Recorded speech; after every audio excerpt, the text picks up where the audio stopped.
hasil karya kami yang beranggota saya Dian Gustita, Saya Umi Hanik. Saya Putri Maira. Saya Nurullah Kamil.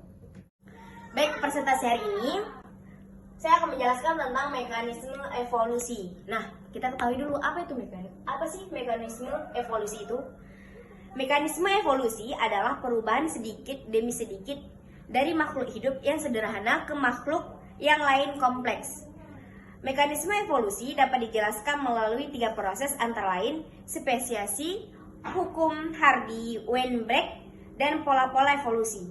Spesies evolusi dalam kajian biologi merupakan perubahan pada sifat-sifat terwariskan suatu populasi organisme dari satu generasi ke generasi berikutnya. Nah, bagaimana sih mekanisme evolusi ini terjadi? Baik, akan dijelaskan nanti oleh Umi Hanik bagaimana terjadinya mekanisme evolusi. Kepada Umi Hanik kami persilahkan. Spesiasi merupakan proses pembentukan spesies baru. Menurut Ernst Mayr, individu dikatakan satu spesies apabila mampu melakukan perkawinan dan menghasilkan keturunan yang fertile atau subur. Spesiasi terjadi melalui 2 proses, yaitu anagenesis dan kladogenesis. Anagenesis merupakan pembentukan spesies baru dari akumulasi perubahan yang dapat diwariskan dalam suatu populasi, sedangkan kladogenesis merupakan proses pembentukan spesies baru dari suatu populasi yang memisah dari spesies tua. Ada beberapa mekanisme yang bertanggung jawab dalam spesiasi antara poin pertama yaitu isolasi geografi. Ini merupakan terpisahnya suatu populasi akibat adanya alam atau geografi sebagai penghalang barrier. Isolasi geografi menyebabkan terhalangnya aliran gen dan sehingga mengarah pada terbentuknya spesies baru.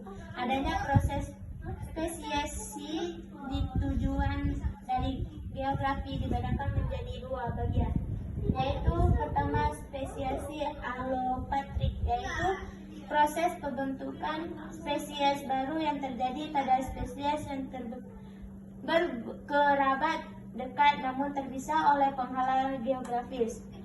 Yang kedua yaitu spesiasi patrik, yaitu proses pembentukan spesies baru dari spesies yang berkerabat dekat pada area geografis yang sama. Spesies terjadi karena perubahan faktor genetik dan perkawinan tidak acak. Poin kedua, isolasi reproduksi. Ini berkaitan erat dengan kemampuan hidup untuk menghasilkan keturunan dan mewariskan gen dari generasi satu ke generasi selanjutnya. Isolasi reproduksi dibedakan menjadi 2, antara lain 1 si prakawin. Ini merupakan isolasi yang menghalangi terjadinya perkawinan dari suatu spesies.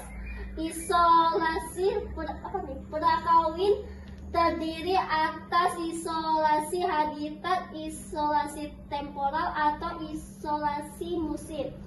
Isolasi tingkah laku, isolasi mekanik, dan isolasi gamet. 2.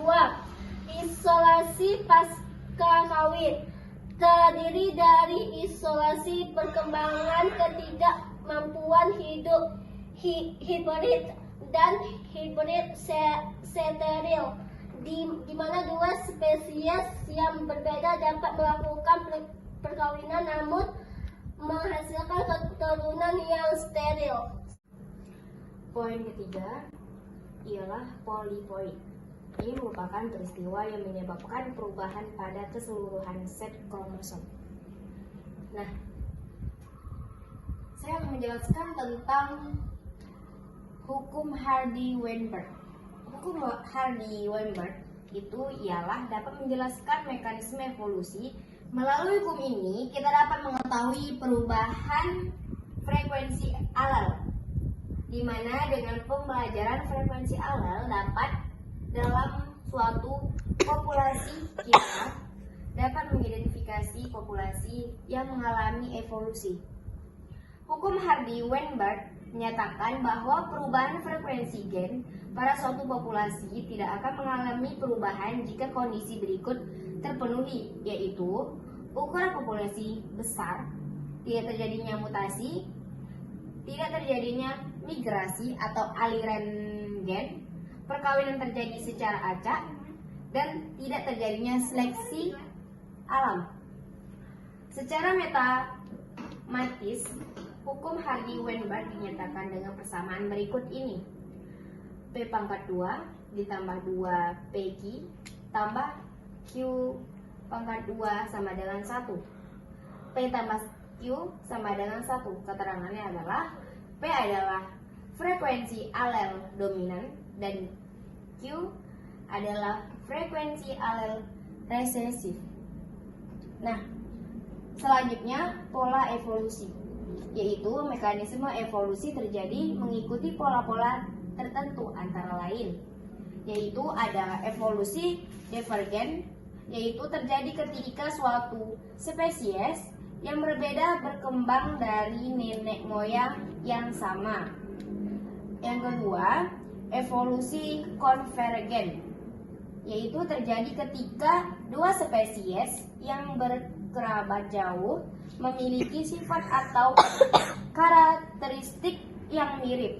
Hal itu terjadi karena spesies tersebut hidup dalam habitat yang sama sehingga dituntut untuk beradaptasi pada lingkungan yang sama. Dan yang ketiga ada radiasi adaptif, yaitu terjadi ketika sejumlah anggota populasi tunggal mengalami evolusi divergen secara bersama-sama. Radiasi adaptif merupakan perubahan bentuk tubuh sebagai respon adaptif terhadap perubahan kondisi lingkungan yang berbeda. Dan yang terakhir ada koevolusi, yaitu terjadi ketika dua spesies sama-sama melakukan evolusi dan saling mempengaruhi suatu sama lain. Biasanya koevolusi terjadi pada dua spesies yang memiliki interkasi dekat secara ekologi. Baik, demikian penjelasan presentasi kami tentang mekanisme evolusi. Jika ada kekurangan atau kesalahan kata yang kami ucapkan dalam video, mohon maaf. Lebih kurang saya mohon maaf. Sekian dari kami.